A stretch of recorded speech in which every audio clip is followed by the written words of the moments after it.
Stephen Jansen, this show is always live. It's broadcast from our studios here in Auckland Park. We're also streaming live on YouTube right now, with the whole show is always available on demand on our YouTube channel. Today, we look at a unique refugee situation developing here in South Africa, with thousands of people facing deportation.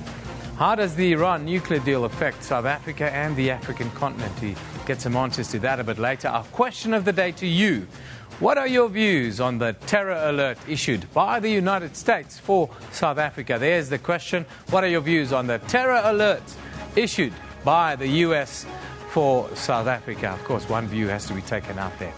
Then we move on. We say Newsroom. Well, medical aid continues to be unaffordable for the majority of South Africans. We look at a new program to deal with fetal alcohol syndrome in the Eastern Cape. And we close the show with the Entrepreneurship and Franchise Expo that starts here in Johannesburg tomorrow. But first, let's get today's news from Manindo Mal.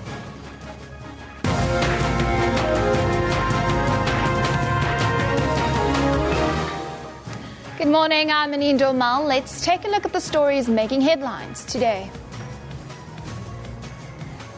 Local and US authorities are working together to establish the severity of the threat against American interests in South Africa. Yesterday, the United States Embassy in Pretoria issued a rare terrorist threat warning US interests in the country. Talking to Morning Live earlier, State Security Minister David Makgobo urged the country not to panic as the necessary steps have been taken to prevent any possible threat.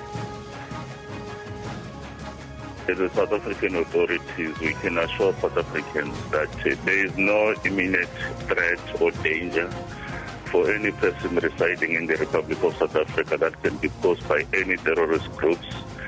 But they are led by the Americans and their concerns as well, working with them. It's a matter that we are going to be monitoring as part of the normal duties that we do and the exchange of information. Police have intensified their fight against crime on the Cape Flats. This as National Police Commissioner Ria Piecha has launched Operation Stopper in Nyanga. Operation Stopper will run for several months in Nyanga, that has in the past been dubbed the murder capital of South Africa. For the month of August, 22 illegal firearms were seized. In addition, 43 kilograms of dagga and substantial amounts of heroin, tick, mandrax were confiscated. 211 arrests were effected in the precinct, which is an indication that the need to intensify our efforts in both areas are much more needed. Learning has started at Roodepoort Primary as the school in the west of Johannesburg has officially reopened. Last month, schooling came to a halt after parents called for the removal of the school principal and her two deputies. Police are monitoring the situation outside the school this morning to ensure calm. Government is set to step up its efforts to rescue the mining industry, which is faced with massive job losses. It will convene a mining indaba next week to deliberate on intervention plans. This emerged after a mining sector consultative meeting chaired by President Jacob Zuma in Pretoria. And in the United Kingdom, a gun salute will ring out today in Westminster Abbey as Queen Elizabeth II becomes the longest-serving monarch in British history. The Queen herself is set to inaugurate a railway line in Scotland and host a private dinner at Balmoral Castle. She's been at the helm now for more than 63 years, surpassing Queen Victoria's record. Well, remember, you can find all of those stories on our Newsroom Facebook page. Just simply search for SABC Newsroom. Of course, you can also follow us on Twitter at SABC Newsroom. Eben, over to you. Thanks, Anina. As Europe's battling with refugees, South Africa announced last week that it will be deporting at least 2,000 Angolan refugees, some who've been living in South Africa for more than 10 years now. The move is part of the government's new strategy to deport refugees once peace and stability return to their countries. In a statement released on Friday, the Department of Home Affairs said the Angolan War ended in 2002 following the signing of the Luanda Peace Treaty in Zambia. And in October 2009, United Nations High Commissioner for Refugees Executive Committee in Geneva recommended that Angolans remaining in host countries as refugees should stop to receive international protection following sustained peace, stability and economic prosperity in their country of origin. Now, refugees from Liberia, Rwanda and Sierra Leone could also face deportation. Now, joining us from our Cape Town studios is the director of the Scalabrini Institute for Human Mobility in Africa, Sergio Carciotto. While we are also joined by Alexandre Bamoka, who is a member of the Angolan community here in South Africa. Very good morning to you, gentlemen. Thank you for joining us. Good morning. Thanks for having us. Sergio, if I can start with you, the department says that it will only deport people back to their countries when it is safe to do so. And of course, with regards to what the developments have been in Angola, what are your views? Well, I think we should start by saying that in 2003, the South African government declared the cessation of refugee status for Angolans. So Angolan refugees were basically left with two options. One was to voluntary return to Angola with the assistance of the United Nations. And we know that a very small number of Angolans, less than 40 people, decided to take that option, while the majority preferred to remain in South Africa, and they were given 2 years permit under relaxed or special conditions. Now, these permits are about to expire, and this is why 2,200 people are facing deportation. Now, the contentious issue is that the majority of these people, of Angolans, have been in the country for almost 20 years.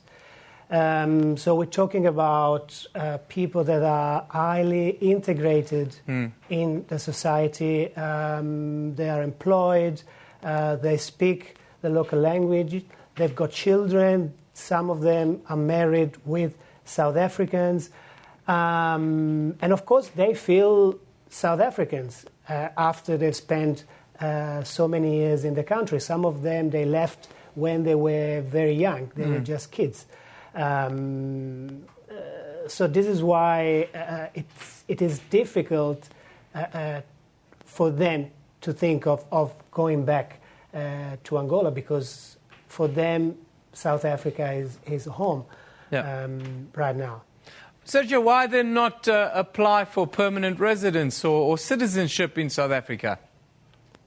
Well, exactly. This is the point. They can't. That option was never on the table, the option of giving them permanent residence. And in fact, we believe that that would have been the best option, to give Angolan refugees permanent residence on the basis of humanitarian grounds.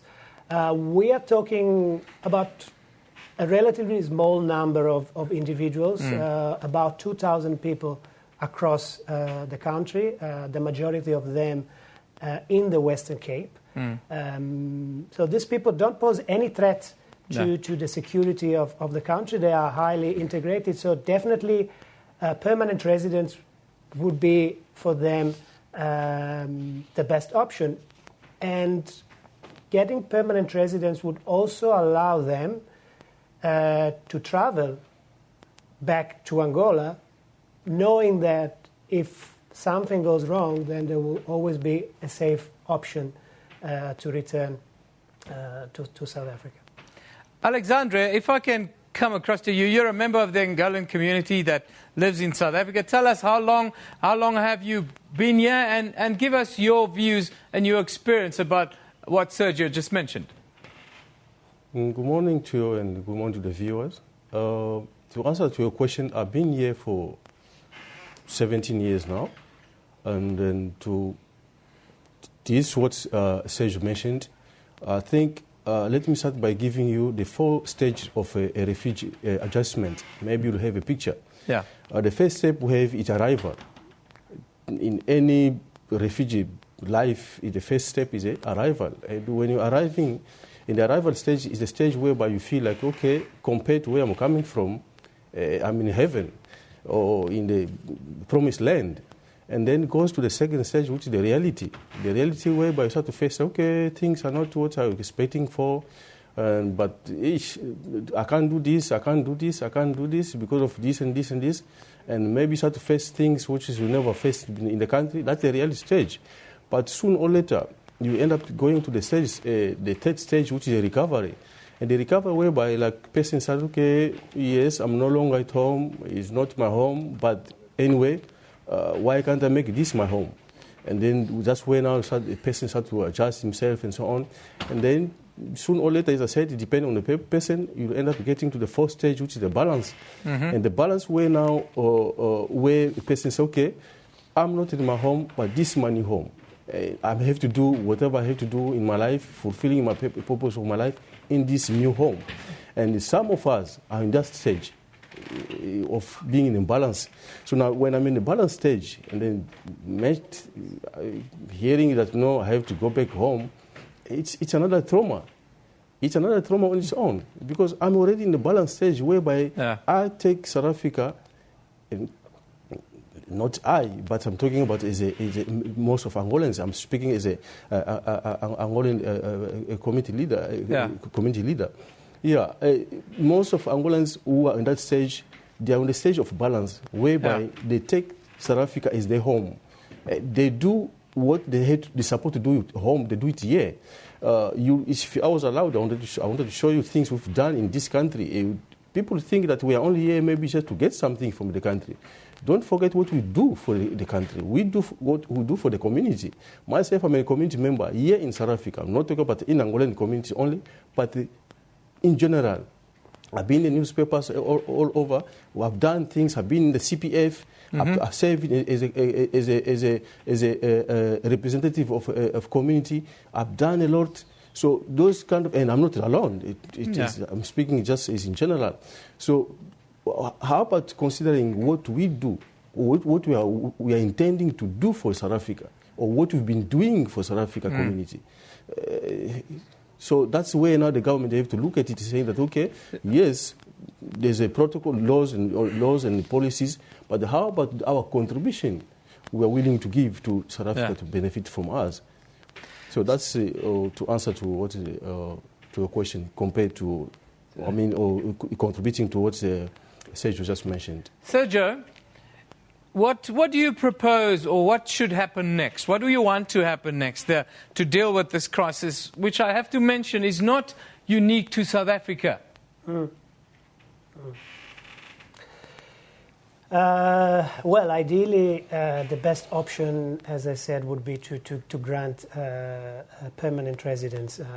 As you mentioned earlier, and now we're discussing the case of Angolans, but there are refugees from other countries, Rwanda, Liberia, and they're facing similar challenges. So now the two questions that I would like to pose are, first of all, it is moral acceptable to uproot individuals and their families from their community against their will, to send them back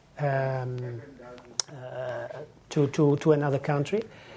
And the second question is, I think we should also rethink the role of international agency, including the United Nations High Commission for Refugees, and the whole idea of voluntary repatriation, because there is a widespread assumption that every refugee wants to go back to his country of origin, but that's not always true, and it's not always possible. So I believe that it's very important to take into consideration the time that a person has spent in the country, and then decide based upon that. Why, for instance, if a person decides to migrate to South Africa and receive a 5-year work permit, after 5 years, that person can immediately apply for a permanent residence. But we've seen that people have been in the country for 15, 16, 20 years, and permanent residence is not an option for them. So my question is that morally acceptable? Sergio, thank you very much. We've run out of time. I thank you for joining us today. It's an emotive issue. Sergio Carciotto and, of course, Alexandre Bamoka. Thank you for joining us. We're talking about Angolan refugees in South Africa. Well, they're going to be deported, but all they say is not all. Everybody wants to go back home. Some of them have made a home here in South Africa, been living here for more than 15, 20 years. Anyhow, South Africa and U.S. authorities are cooperating to deal with a warning of threats to U.S. government and business interests here in South Africa. Now, that's our question of the day, by the way. South Africa's State Security Ministry says it's investigating the reports and working with the relevant law enforcement agencies as well as American authorities. Their U.S. diplomatic mission to South Africa yesterday warned U.S. citizens that extremists may be targeting the country's government facilities and business interests here. Citizens are urged to exercise caution and to monitor local news stations for updates and follow instructions from local authorities. Now, here are some of your views with regards to this. Of course, our question of the day was, give us your views on us. Am I the only one wondering why a terror alert was issued in South Africa by the US without full info so soon after the issue with al-Bashir and the ICC? Muketsi asks a legitimate question. The people who scared after this terror alert alarm are the very ones who want Home Affairs SA to relax its rules for tourists. Then Farah says, terror alert, the US must go. We can do without them or their business interests. Worst case scenario, the attack falls through. South Africans lose, he says. Darap Modise says, oh, now the US is defending its terror alert issued by the US Embassy in Pretoria yesterday. Those are some of the views, of course. Don't forget, our question of the day at SABC Newsroom is where you send us your answer. It deals with the question that is in this situation right now. There it is. What are your views on the terror alert issued by the US for South Africa? Are we going to play the game of mass hysteria now in South Africa as we see they play in America? What are your views? At SABC Newsroom is where you can give us your opinions. Now, the nuclear program of Iran has been a matter of international contention since 2002 when an Iranian group revealed the existence of 2 undeclared nuclear facilities. Negotiations have been ongoing for 20 months following the signing of the Joint Plan of Action in November of 2013 and the start of the agreement in January of 2014. This week, agreements on the nuclear deal concluded. But what does this mean? What does the deal mean for Iran, the Middle East region, and how does it affect South Africa and the rest of the continent? Now, International Relations Deputy Minister will brief the media on South Africa's relations with Iran and other matters of diplomatic interest a little bit later today. But here to tell us more, we are joined, from the Afro-Middle Eastern Center, researcher Ibrahim Deen is with us this morning. Good morning, Ibrahim. Thank you for joining us. Morning. Thanks, Evan.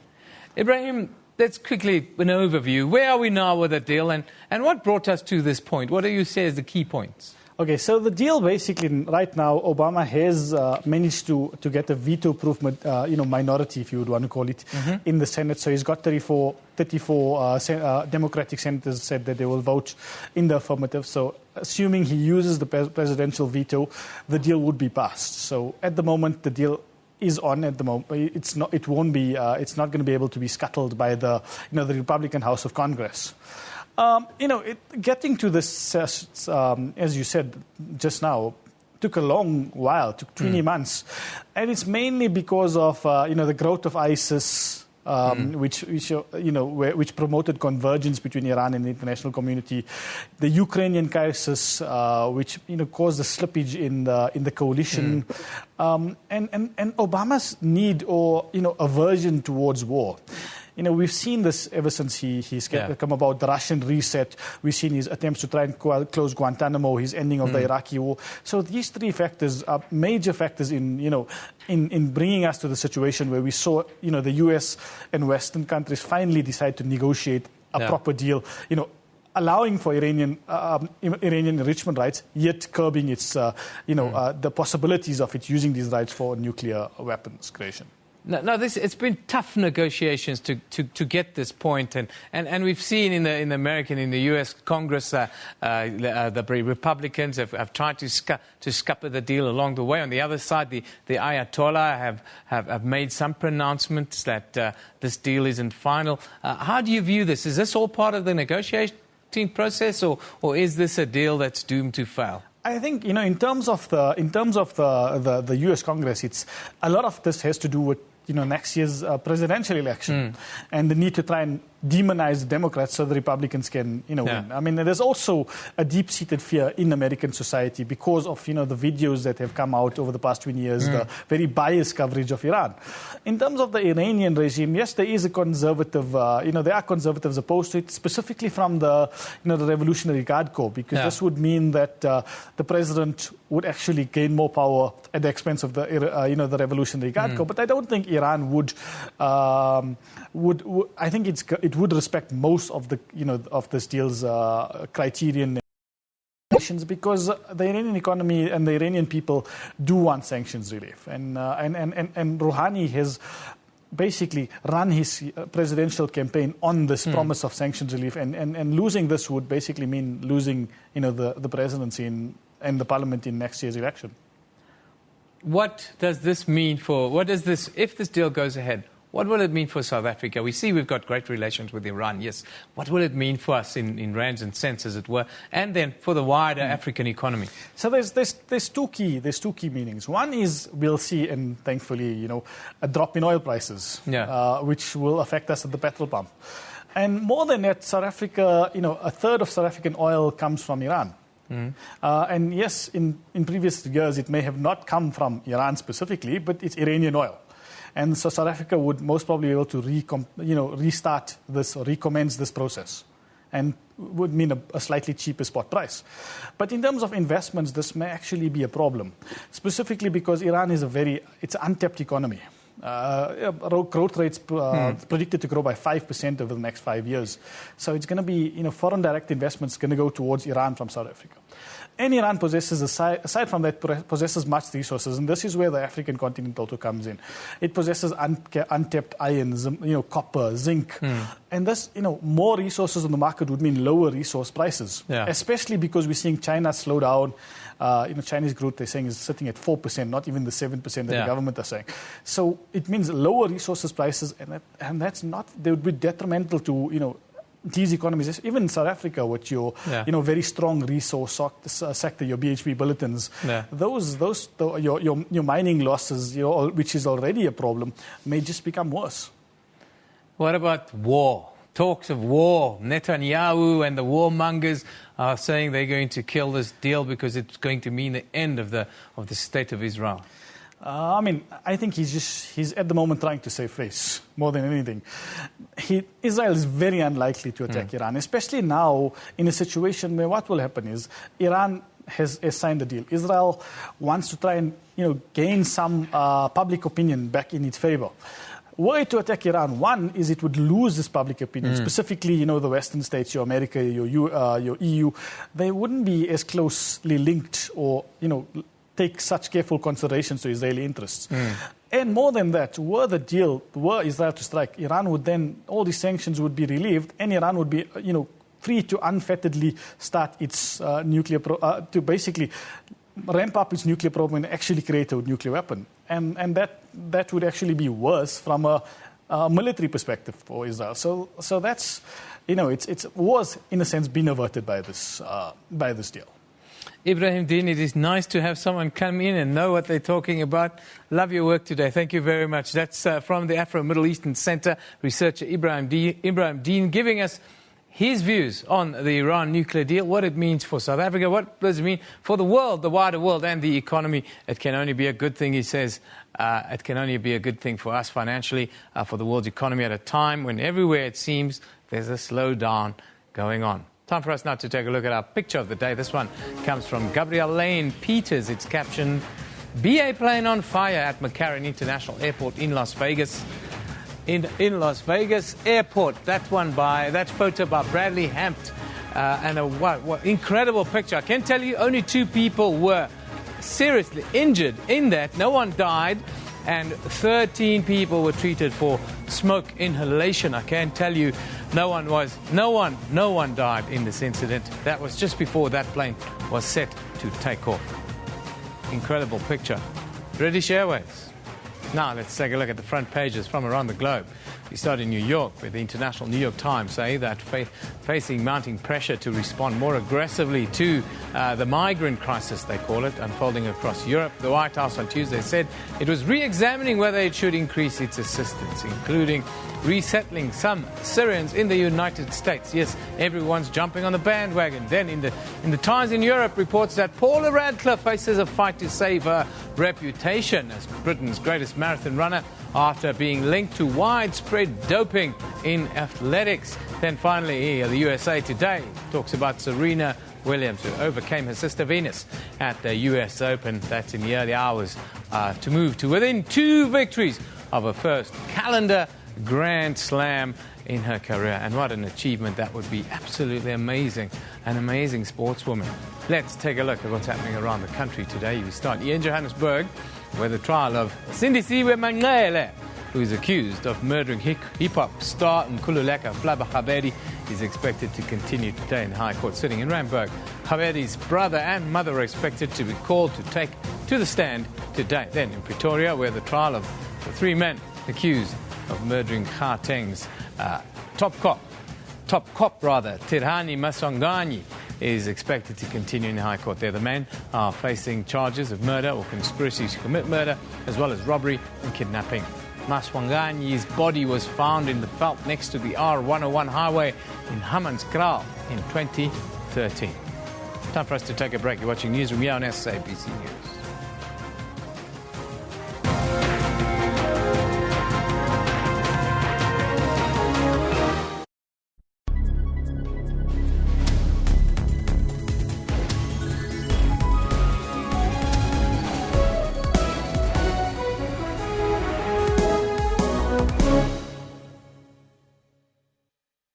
Several thousand migrants are adrift in boats in Southeast Asian seas. The refugees have been abandoned at sea by human smugglers with little food and water. The UN has appealed to the governments of Thailand, Indonesia and Malaysia to act quickly to avert a massive humanitarian crisis. Leaders will meet in Dar es Salaam on Wednesday to discuss the political crisis in Burundi. At least 19 people have been killed and more than 200 wounded during violent protests against President Nkurunziza's bid for a 3rd term.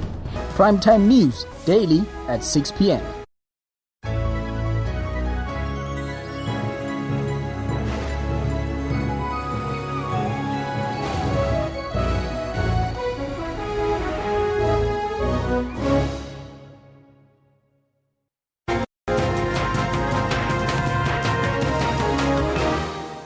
Welcome back. Now, from a simple winter flu to a broken arm or even cancer, medical issues can cause us great financial stress and loss.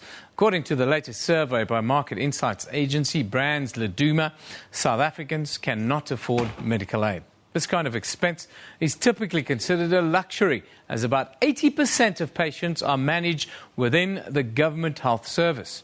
The survey found that only 31% of respondents aged between 35 and 49 had medical aid, whereas only 10% of respondents between the ages of 18 and 24 reported having medical aid.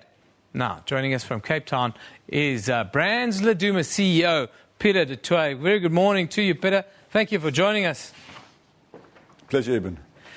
The stats are a little bit alarming. What does it say about where we are as South Africa? Well, the stats that you spoke about are mainly from black male South Africans, but they're indicative of what's happening throughout South Africa. South Africa, and particularly in the townships, there's high unemployment. Our research shows as high as 50%. But within that 50%, obviously, there's a percentage that call themselves unemployed, where they've got part-time jobs and so on. And when you're struggling for money, obviously medical aid is not high on your priority list. But you've also got to take into account that in all population groups, the younger person doesn't really look towards medical aid. They only start looking towards medical aid once they've started a family, towards their late 20s, early 30s. The survey it talks about financial pressure for all age groups, it seems, when it comes to medical aid and that sort of services. What's the most concerning factor that emerged across the age groups for you? The most concerning factor, and I don't think that South Africa, we're aware of it, but we're not taking it as seriously as we possibly should. In fact, we're definitely not taking it as seriously as we possibly should. There is high unemployment, and money is, as the song says, too tight to mention. And we've come up with the Ubuntu Millennium, where young black males in particular, people need to understand the incredible financial pressure young black males are under. Not only is it difficult to get a job, those with jobs are looking after an extended family. So that is making their salary is stretched beyond belief. There's a huge percentage that are actually living way beyond their means, and hence you can see all these companies that get you out of debt, and they realign your debt, and they re-explain your debt, and so on and so forth. And the growth of those companies should show us that there is a problem with savings in South Africa.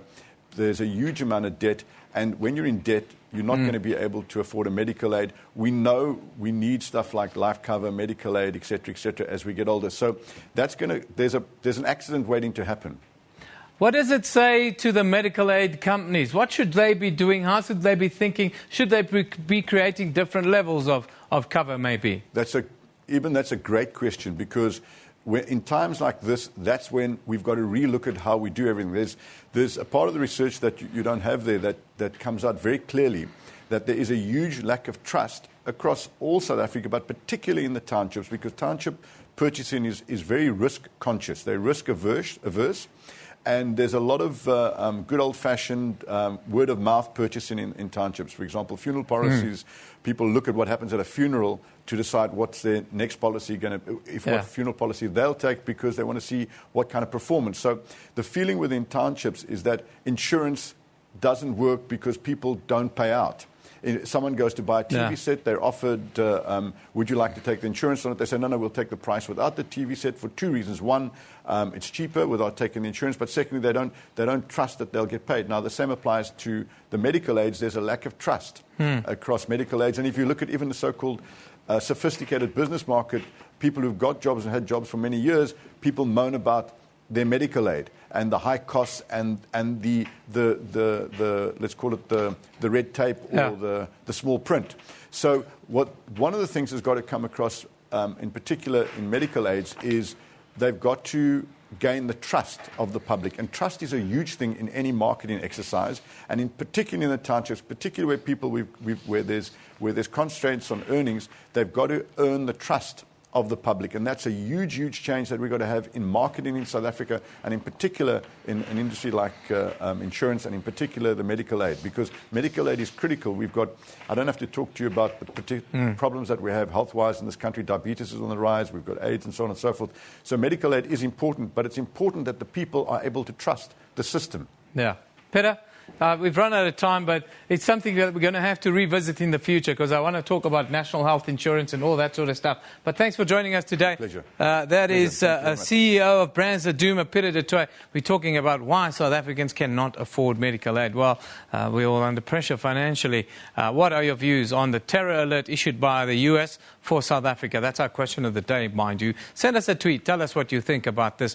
My personal view, and this is my personal view, I think it's just more mass hysteria, and we shouldn't be buying into this kind of thing coming from America, where there's a terror alert, it seems, every week. Now, we move on. Teaching and learning officially resumed today at Roodepoort Primary on the West Rand following weeks of unrest there. The school was closed last month following violent disruption by some parents over the appointment of the principal and 2 deputies. Now, Gauteng MEC for Education, Panyaza Lesufi, said teachers are ready to resume classes.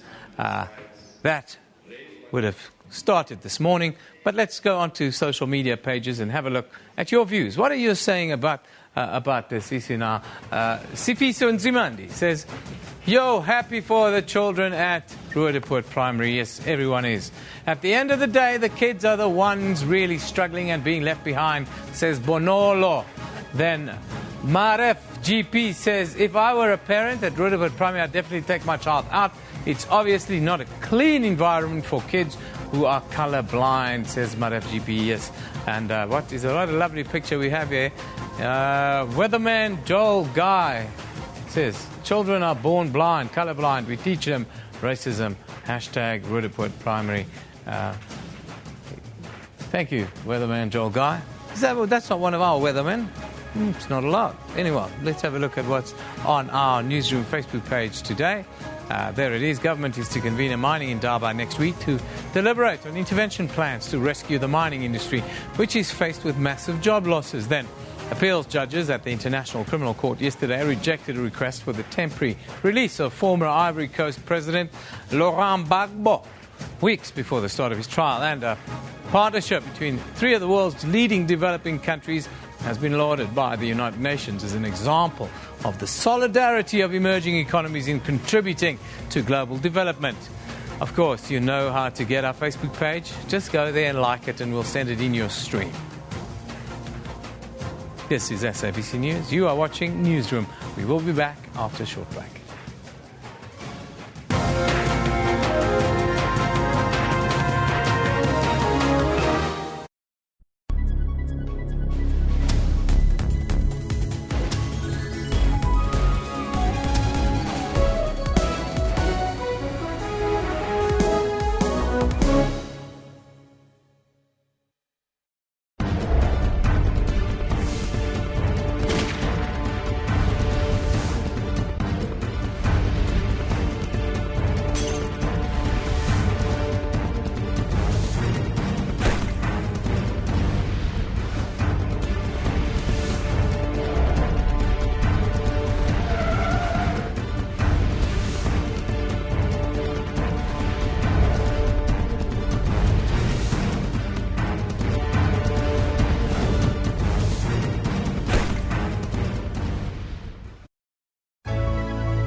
Welcome back. You're watching Newsroom on SABC News. Let's take a look at the stories making headlines today.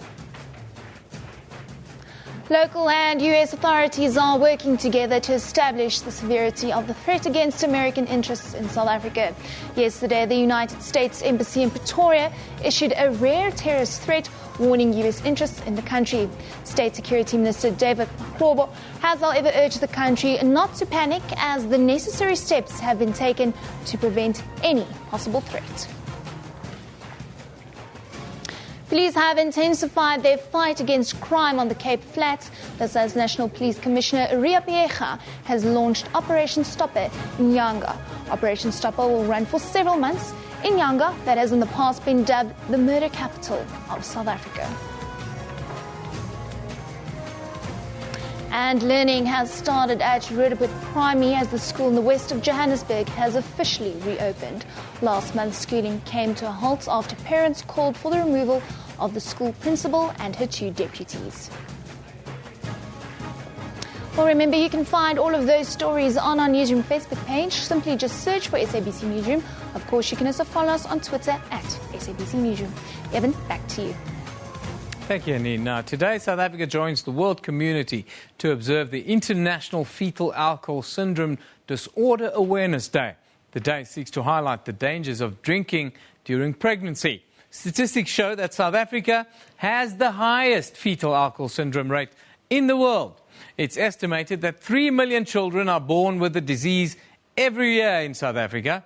A program to prevent fetal alcohol syndrome for mothers-to-be will be launched in Bettelsdorp in Port Elizabeth this morning. Now, our reporter, Abongile Dumako, joins us for the occasion. He has been in an interview with the chief specialist and head of department at the Dorangiza Hospital. But Abongile, before you start the interview, just tell us quickly, I read a stat that says women in Bettelsdorp drink deliberately during pregnancy to access child grants. Is that true? Well, good morning to you, Eben, and of course, welcome to Bettelsdorp here in Port Elizabeth. We are coming to live here from this part of the Nelson Mandela Bay Metro. Yes, indeed, there has been some reports that we've come across that some women do drink deliberately with the intention to get some social grants from the government. But however, South Africa joins the international community today in observing this Awareness Day on Fetal Alcohol Syndrome Disorder to make it a point that at least these and some of other issues that are happening in this part of the country are really put to an end. Statistics does show us that about 3 million South Africans are suffering or are affected by this disorder, and of course the Northern Cape taking the number 1 spot, and of course Western Cape being number 2 and Eastern Cape taking the 3rd spot. We are here now to actually launch a program that is focusing on women not to drink while they are pregnant. To tell us more about some of these programs that are going to be taking place throughout the country, and of course here in Port Elizabeth during the course of the day, we are joined by Dr. Mfundo Mabenga. He's from Dorangiza Hospital. He's also a head of department there. Dr. Good morning, and of course thank you so much for your time.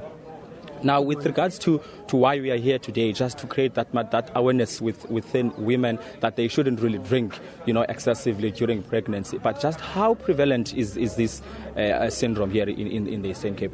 The fetal alcohol syndrome is quite prevalent in the Eastern Cape, and particularly in Port Elizabeth, we've been seeing an increase in the number of women who actually suffer this disorder.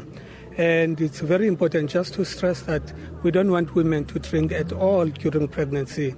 And even before falling pregnant, women must stop drinking. And they must go on contraceptive before, and then when they want to fall pregnant, they've got to stop drinking completely. Okay, with regards to what sort of really is the main cause behind women drinking, I would believe it's some of the social ills that we see happening here in Bettelsdorp. Just in accordance to your experience and you're having to consult some of these women, what are the main reasons behind them drinking this much? It's mainly social and problems with socio-economic challenges that women generally have. But I think, having said that, it's still not a reason enough for women to jeopardize their pregnancies and put their unborn infants at risk of fetal alcohol syndrome and the whole spectrum of fetal alcohol disorders. With regards to what you've just told us, that it's actually quite extensive here in Bettelsdorp and in particular within the Nelson Mandela Bay Metro. What are some of the preventative measures you would say need to sort of be taken, say, by the Department of Health and of course the national government and the Liquor Board here in the Eastern Cape? I think, firstly, we need to understand that when a woman falls pregnant and gives birth to a child, that child belongs to a family and that child gets introduced to a community. So as families, as communities, we need to be very much vigilant. We need to educate these women not to fall pregnant at all. Not to drink at all when they fall pregnant. That's very, very important. So we need social education, and we need to educate them, because this creates an extra burden, not only to the healthcare center, but to the government as well. Number 2, we need to restrict the use of alcohol, especially in women who are pregnant. We should not be selling alcohol at all to women who are pregnant and to women who intend falling pregnant. So it's very important that as a community we preach this, we preach it at churches, we preach it at school, we preach it in our ANC, that women, when they want to fall pregnant in the reproductive age group, they must not fall pregnant because of the problems that are the cranial defects with the child, the neurological problems and other problems. And if I may say something here, one of the major challenges is that even if somebody goes for an ultrasound, it may be difficult to detect some of these problems, especially the neurological ones that are associated with fetal alcohol syndrome. Dr. Mfundo Mabenga from Dorangiza Hospital, thank you so much for your time, sir. Oh, thanks. Well, there you have it, Eben Jansen. Of course, a strong message being sent to government to restrict drinking amongst or within pregnant women in this part of the country, with the hope to see, a bit of a decrease with regards to this syndrome that we are seeing going through in the country. With that, it's back to you in studio in Johannesburg.